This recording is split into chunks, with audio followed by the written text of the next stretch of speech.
es bueno y agradable delante de Dios nuestro Salvador, el cual quiere que todos los hombres sean salvos y vengan al conocimiento de la verdad. Porque esto es bueno y agradable delante de Dios nuestro Salvador, el cual quiere que todos los hombres sean salvos y vengan al conocimiento de la verdad. De la verdad. De la verdad.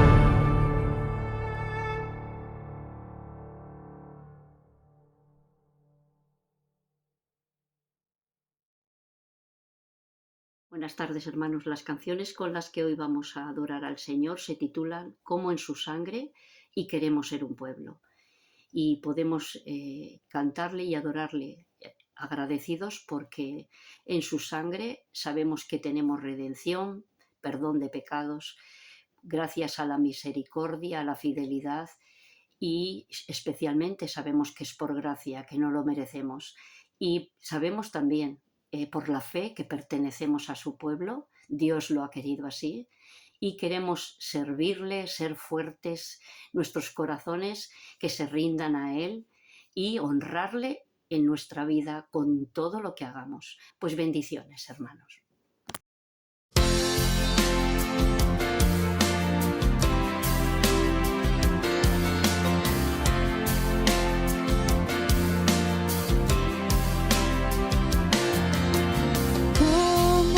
Su sangre pudo haber tanta aventura para mí. Si yo sus penas agravé y de su muerte causa fui, ay maravilla cual su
Jesús es mío, vivo en Él, no temo ya condenación.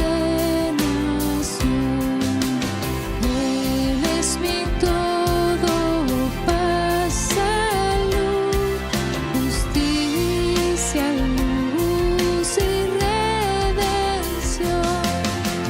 Me guarda el trono eterno, por Él corona celestial.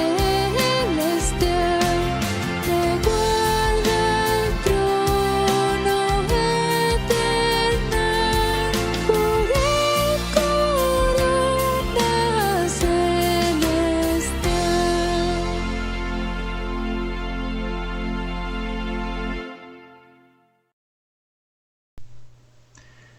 Buenas tardes, estimados todos, en este día de verano y ya en el mes de julio.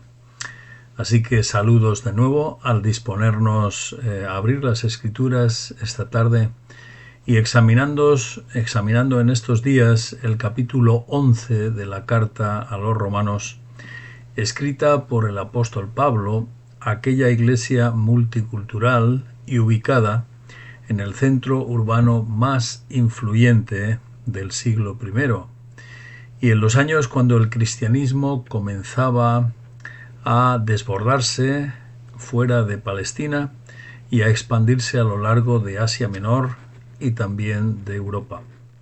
Pues bien, estamos considerando en estos días varias cuestiones importantes que nos afectan muy directamente a nosotros. La primera es la que el apóstol Pablo saca a colación en esta carta, diciendo que el pueblo de Israel había sido el depositario y el conocedor original de las repetidas manifestaciones de Dios, siendo ellos receptores y conocedores de su palabra, y últimamente habían tenido entre ellos la manifestación divina del Mesías que ellos esperaban y que había sido profetizada. Jesús, llamado el Cristo, el Mesías, el Hijo de Dios, su propio Salvador.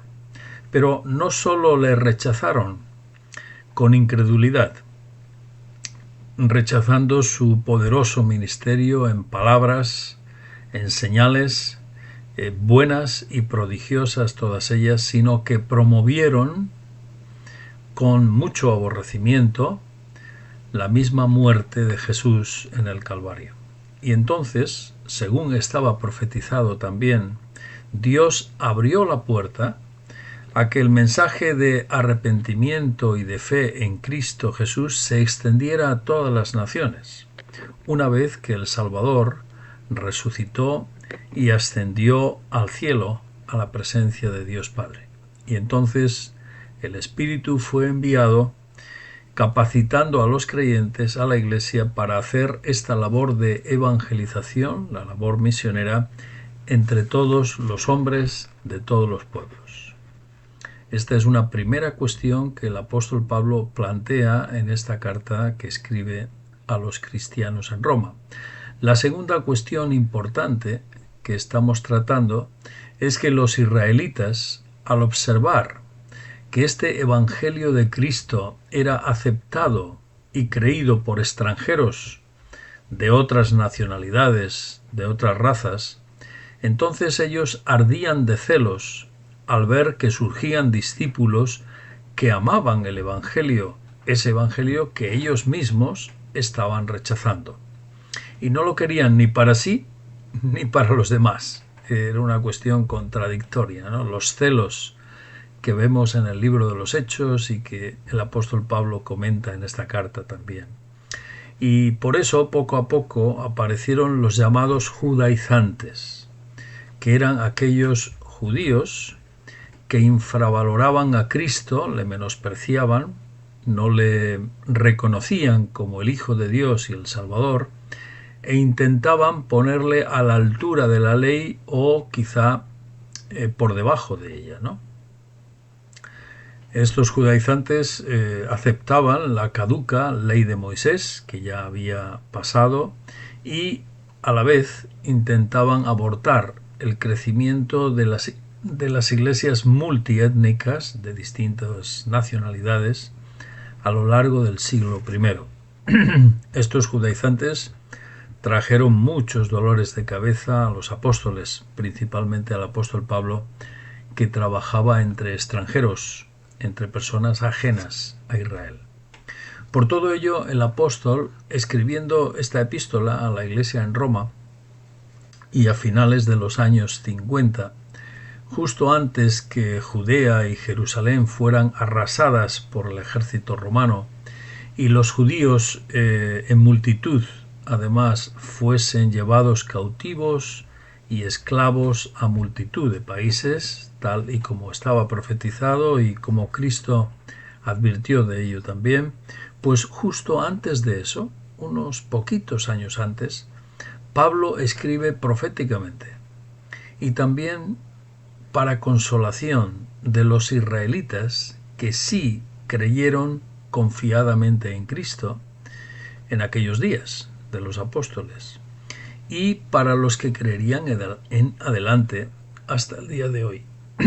Es decir, esta enseñanza, estas exhortaciones que tenemos aquí en Romanos fueron en principio una consolación y una advertencia profética para los creyentes israelitas de aquellos días que se habían convertido al Señor, ¿no? Y se les advertía, se les consolaba también acerca del papel de Israel a lo largo de la historia y del devenir de Israel para que no quedasen desconsolados. Es decir, que a pesar de lo que ellos habían hecho, Dios no había desechado a Israel. Leámoslo así en el capítulo 11 y en los versos 1, 7 y 8. Escribía así el apóstol Pablo: por tanto, pregunto, ¿ha rechazado Dios a su pueblo? De ninguna manera. Yo mismo soy israelita, descendiente de Abraham, de la tribu de Benjamín. ¿Qué quiere decir esto? Pues que Israel no ha alcanzado lo que buscaba, pero los escogidos sí lo han alcanzado y los demás fueron endurecidos.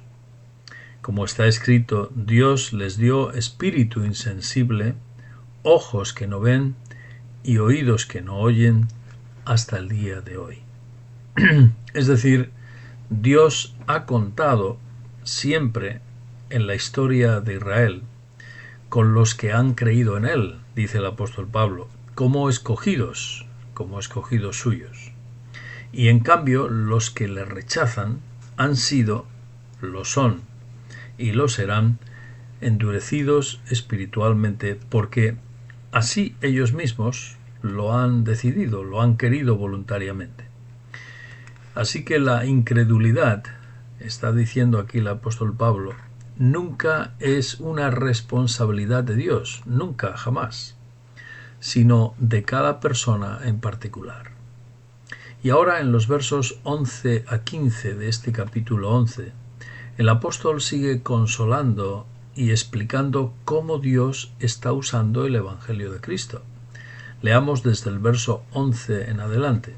Entonces pregunto, ¿acaso tropezaron de tal modo que cayesen del todo? De ninguna manera, pues debido a su caída ha venido la salvación a los gentiles con el fin de provocarlos a celos. Y si su caída ha enriquecido al mundo y su fracaso ha enriquecido a los gentiles, ¿cuánto más lo será su plena restauración? Porque os digo a vosotros, gentiles, que por cuanto yo soy apóstol de los gentiles, honro mi ministerio. Y si pudiera de algún modo, provocaría los celos de los de mi nación para hacer salvos a algunos de ellos. Porque si su exclusión es la reconciliación del mundo, ¿qué será su admisión, sino vida de entre los muertos? Hasta ahí el versículo 15 de este capítulo 11 de la carta a los Romanos.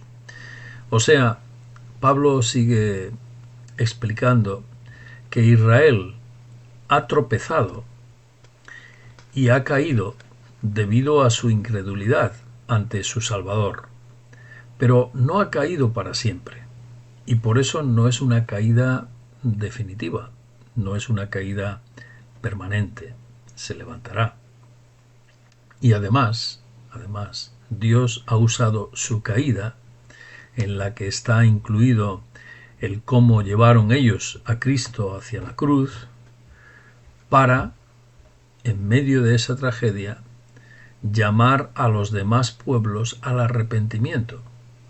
Y eso lo vemos que ya comenzó a ser una realidad en la fiesta de Pentecostés, cuando había gente reunida en Jerusalén y procedentes de unos 15 países aproximadamente, nos dice Lucas. Y luego continuó en Samaria, y después pasó a la casa de Cornelio, y continuó en los demás países y etnias, ¿no?, hasta donde llegaban los cristianos en aquellos días. Y todo ese desarrollo lo tenemos relatado progresivamente y con bastante detalle en el libro de los Hechos de los Apóstoles que Lucas escribió y que tenemos en el Nuevo Testamento. Por eso, aquí Pablo hace una pregunta comparativa en el verso 12 que hemos leído, diciendo que si el enriquecer a todos los hombres con el Evangelio reconciliador de Cristo ha sido a causa de la caída de Israel, entonces la restauración de Israel, que Pablo la esperaba, sería algo mucho mayor y mejor para ellos y para toda la humanidad, evidentemente.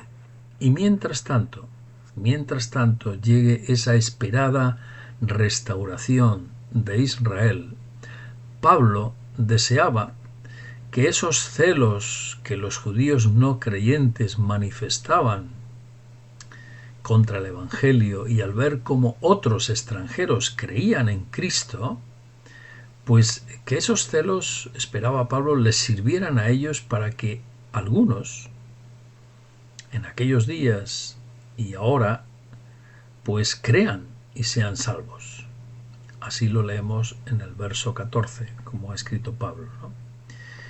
De esta manera vemos claramente que Dios, de una manera soberana y única, siempre cumple su propósito, a pesar de lo que los hombres hacemos. Es decir, nosotros podemos hacer lo que queramos, pero evidentemente Dios soberanamente cumple sus propósitos por encima de nuestros hechos.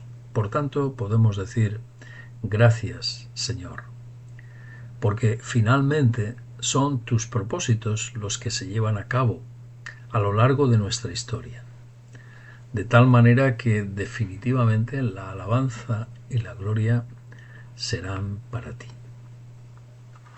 Sigamos leyendo ahora los versos 16 hasta el 24 de este capítulo 11 en el que estamos esta tarde, cuando Pablo usa la figura, la metáfora del buen olivo con su raíz y sus propias ramas, y las ramas que le son injertadas de otro olivo, del olivo silvestre, digamos. Pablo le llama a Israel el buen olivo, y a los gentiles, a los extranjeros, se les llama en esta figura el olivo silvestre. Dice así la Escritura, versos 16 en adelante. Si el primer fruto es santo, también lo es el resto, y si la raíz es santa, también lo son las ramas. Si algunas de las ramas fueron cortadas y tú, que eras olivo silvestre, has sido injertado en lugar de ellas y has sido hecho partícipe de la raíz y de la rica savia del olivo, no te jactes contra las ramas. Y si te jactas, recuerda que tú no sustentas a la raíz, sino la raíz a ti. Tal vez dirás, las ramas fueron cortadas para que yo fuera injertado. De acuerdo, por su incredulidad fueron cortadas, pero tú, por la fe, te mantienes ahí. Así que no seas altivo, sino más bien temeroso. Verso 21. Porque si Dios no perdonó a las ramas naturales, a ti tampoco te perdonará. Por lo tanto, ten en cuenta la bondad y la severidad de Dios. La severidad ciertamente con los que cayeron, pero la bondad contigo, si permaneces en esa bondad, pues de otra manera tú también serás cortado. Y aun ellos serán injertados si no permanecen en la incredulidad, pues Dios es poderoso para volverlos a injertar. Verso 24. Porque si tú, que por naturaleza eres olivo silvestre, contra natura fuiste cortado e injertado en el buen olivo, cuánto más estos, que son las ramas naturales, serán injertadas en su propio olivo. Una declaración explícita y magistral sobre la situación de Israel de forma ilustrada usando este ejemplo del olivo, pero que también habla de la caída, pero no de una caída definitiva, y de nuestro injerto en el olivo del pueblo de Dios, pero un injerto por la fe y por la gracia de Dios.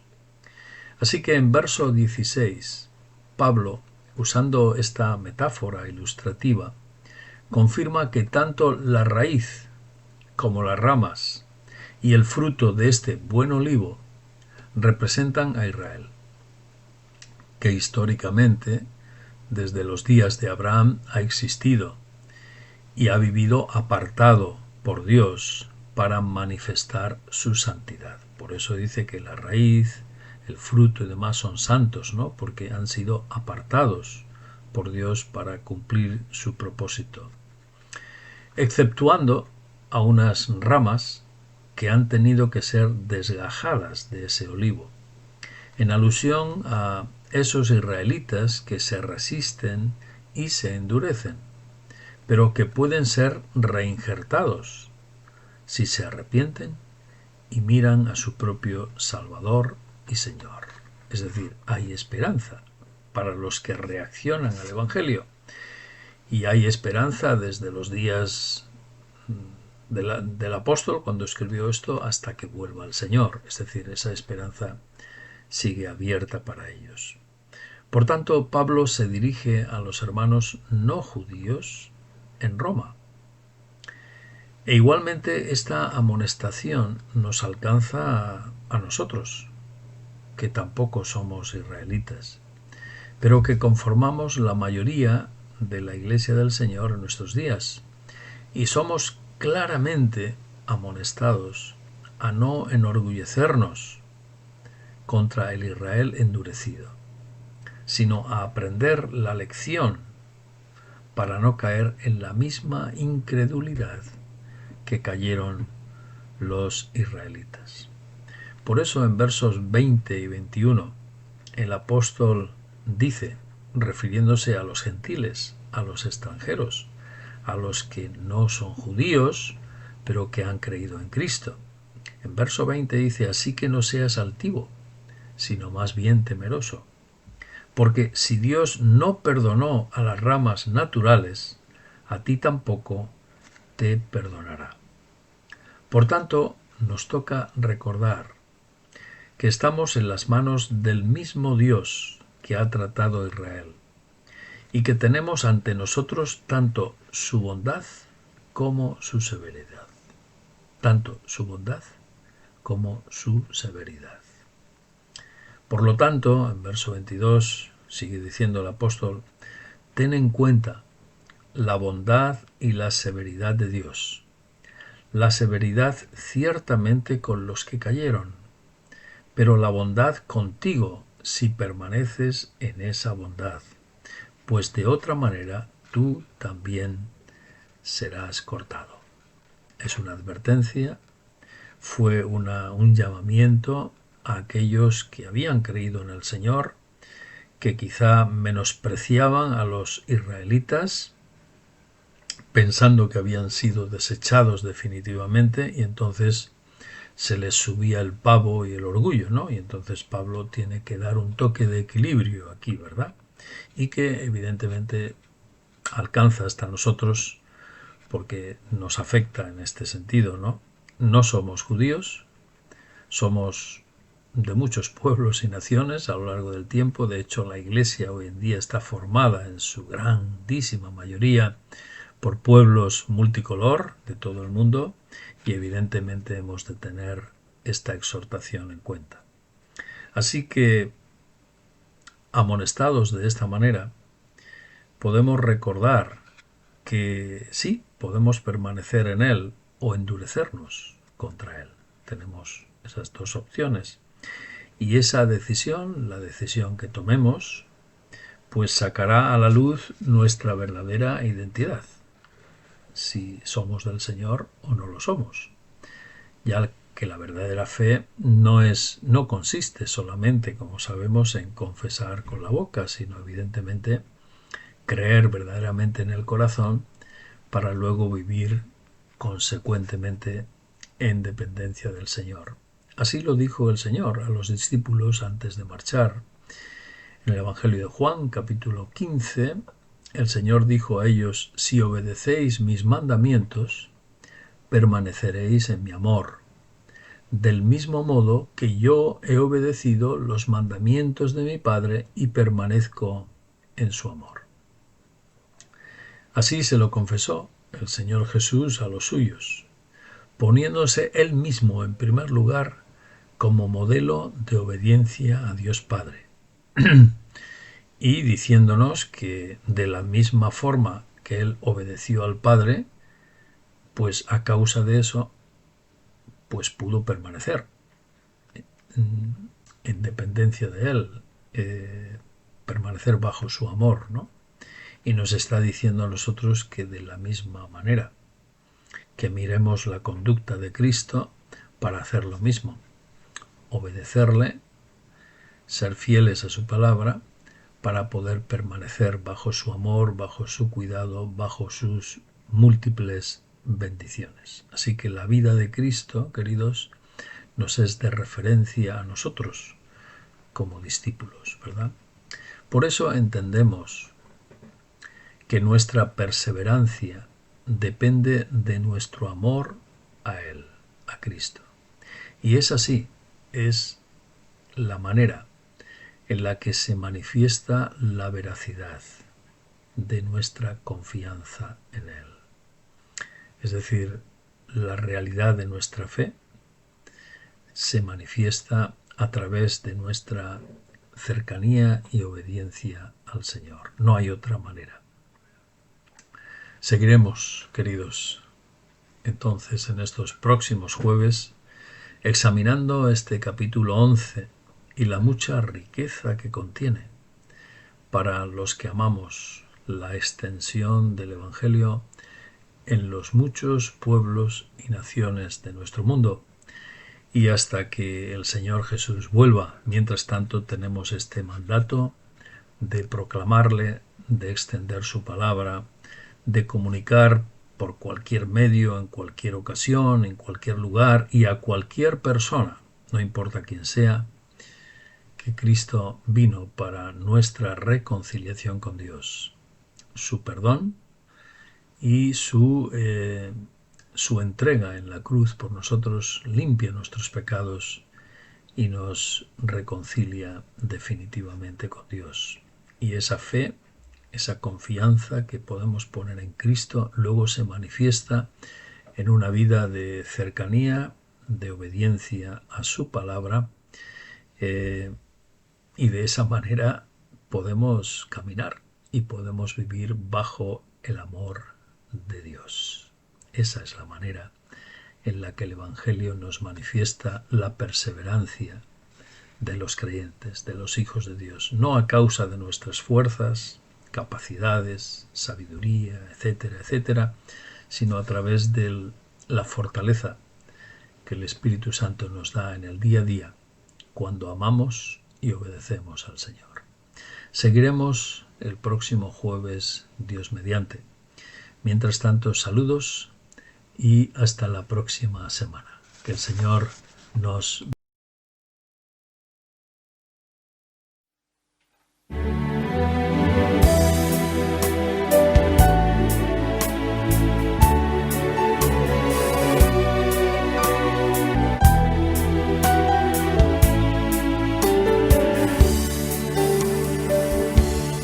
Queremos ser un pueblo fuerte en ti, que nuestros ojos de tu amor no se separen, que nuestras vidas se rindan a tu servicio siempre, Señor. Danos tus fuerzas para luchar, Señor, y toma nuestros corazones solo para ti y cámbialos, Señor, con tu amor. Queremos ser